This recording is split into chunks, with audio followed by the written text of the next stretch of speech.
Hello बच्चों, कैसे हैं आप सब। आशा करती हूँ कि आप सब बहुत अच्छे होंगे और बहुत मज़े में होंगे। बच्चों, आज हम पढ़ने जा रहे हैं शब्द और वाक्य के बारे में, यानी कि बच्चों वर्ड्स एंड सेंटेंसेस के बारे में। तो बच्चों आइए सबसे पहले जानते हैं कि शब्द यानी कि वर्ड्स क्या होते हैं। बच्चों, वर्णों को मिलाकर शब्द बनते हैं। वर्ण यानी कि अक्षर, तो अक्षरों को मिलाकर क्या बना, शब्द। वर्ण इस तरह मिलने चाहिए कि उनका कोई अर्थ निकले। जब वर्णों को मिलाकर कोई अर्थ न बने तो उसे शब्द नहीं कह सकते। बच्चों, आपको यहाँ पे क्या दिखाई गई है, एक सड़क। ये कैसे बनी है, स प्लस ड़ प्लस क बन गया सड़क। अगर मैं इसको क्या कर दूं, स प्लस क प्लस ड़ यानी कि सकड़ कह दूं, तो बच्चों क्या सकड़ कोई शब्द होता है, इसका कोई अर्थ होता है। सड़क का तो अर्थ है कि वो रोड है या सड़क है जिस पर क्या है, आप लोग लंबी लंबी यात्राएं करते हैं, पैदल भी करते हैं, वाहनों के माध्यम से भी करते हैं। लेकिन बच्चों सकड़ क्या है, आपको इसका कोई अर्थ समझ में आ रहा है, नहीं आ रहा है ना बच्चों। तो ये क्या है, एक निरर्थक शब्द है। तो बच्चों शब्द वास्तव में वही होते हैं जिनका कोई ना कोई अर्थ निकलता है।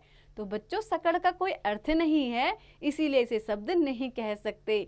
लेकिन सड़क कहने से हमें किसी चीज का ध्यान आता है, इसीलिए यह शब्द है। तो बच्चों वर्णों का वह सार्थक समूह जिसका कोई अर्थ हो शब्द कहलाता है। तो बच्चों ये शब्द की परिभाषा भी है, आपको इसको अच्छे से कंठस्थ करना है, यानी कि याद करना है कि वर्णों का वह सार्थक समूह जिसका कोई अर्थ हो शब्द कहलाता है। अब बच्चों शब्दों के प्रकार के बारे में पढ़ते हैं, यानी कि काइंड्स ऑफ वर्ड्स। तो बच्चों अर्थ के आधार पर शब्द निम्नलिखित दो प्रकार के होते हैं, पहला सार्थक शब्द और दूसरा निरर्थक शब्द। तो बच्चों सबसे पहले हम पढ़ते हैं सार्थक शब्द यानी कि मीनिंगफुल वर्ड्स के बारे में। तो बच्चों जिन शब्दों का कोई अर्थ होता है वे सार्थक शब्द कहलाते हैं। जैसे आपको चित्र में भी दिखाया गया, ये क्या है, एक लड़की, ऐसे ही ये है गुलाब, और ये क्या है तीसरे चित्र में, कबूतर, और चौथे चित्र में किसका चित्र दिया गया है, राजा का। तो बच्चों आपने देखा कि इन शब्दों के कुछ न कुछ अर्थ हैं, तो ये क्या कहलाएंगे, सार्थक शब्द। अब हम जानते हैं निरर्थक शब्द यानी कि मीनिंगलेस वर्ड्स के बारे में। तो बच्चों मीनिंगलेस वर्ड्स यानी कि निरर्थक शब्द क्या हैं, जिन शब्दों का कोई अर्थ नहीं होता उन्हें निरर्थक शब्द कहते हैं। ये शब्द प्रायः सार्थक शब्दों के साथ आते हैं, जैसे बिजली बिजली, पानी वानी, चाय वाय आदि। तो बच्चों आप लोग भी प्रयोग करते होंगे ना कि आपने पानी वानी पिया कि नहीं पिया, आपने चाय वाय पी कि नहीं पी। अब बच्चों चाय तो ठीक है, लेकिन ये वाय क्या है, तो बच्चों ये कहलाता है निरर्थक शब्द। तो बच्चों आपको समझ में आ गया होगा। अब बच्चों हम जानते हैं वाक्य यानी कि सेंटेंस के बारे में। तो बच्चों वाक्य या सेंटेंस क्या होता है, तो बच्चों शब्दों के सही मेल से वाक्य बनते हैं। जैसे आप देख रहे हैं चित्र में, राहुल किताब पढ़ रहा है। ऐसे ही बच्चों एक उदाहरण है, बच्चे क्रिकेट खेल रहे हैं। ऐसे ही सेब मीठा है, और ऐसे ही एक उदाहरण है कि माताजी खाना पका रही हैं, आपको चित्र में दिख भी रहा होगा। उपयुक्त वाक्यों में शब्दों का उचित स्थान पर प्रयोग होने से उनका अर्थ स्पष्ट हो रहा है।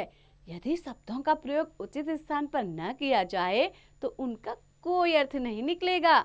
जैसे अगर मैं बोल दूं पढ़ रहा है किताब राहुल, तो क्या आपको बात सही से समझ में आ रही है, नहीं आ रही है ना बच्चों। ऐसे ही अगर मैं बोल दूं कि हैं खेल बच्चे क्रिकेट रहे, तो क्या आपको बात अच्छे से समझ में आ रही है, अच्छे से तो नहीं आ रही होगी, है ना बच्चों।